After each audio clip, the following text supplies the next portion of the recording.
ज्यावेळेला तुम्ही नगराध्यक्ष झालात त्यावेळेला अंबरनाथकरांसाठी असं पहिलं कुठलं काम केलं, म्हणजे पहिलं असं नाही कुठलंही असू दे, पण जे काम लक्षात राहिलं अंबरनाथकरांच्या?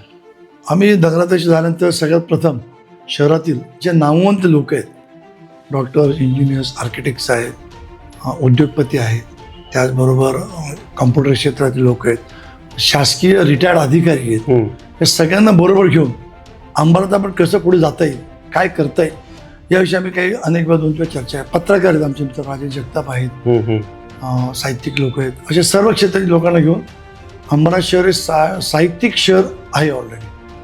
कारण काय झालं, बाळासाहेब खेर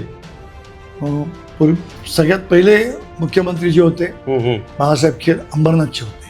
पहिले मुख्यमंत्री लाभले आपल्याला महाराष्ट्राला ते अंबरनाथचे होते, बाळासाहेब खेर. वा, म्हणून त्यांचं नाव खेर सेक्शन नाव दिलं, खेर सेक्शन. आपल्या शहराला राजकीय इतिहास आहे, आपल्या शहराला धार्मिक आध्यात्मिक इतिहास आहे, शिवमंदिराच्या वारसामुळे आपल्या शहराला साहित्यिक वारसा आहे. तर त्या क्षेत्रातील लोक एकत्र घेऊन आम्ही आमच्या कामाची सुरुवात केली. आणि त्यात ज्या महत्त्वाच्या गोष्टी, लाईट, पाणी, रस्ते हे लोकांना हवं असतं, तर त्या विषयावर आम्ही अभ्यास करून कामाची आम्ही सुरुवात केली.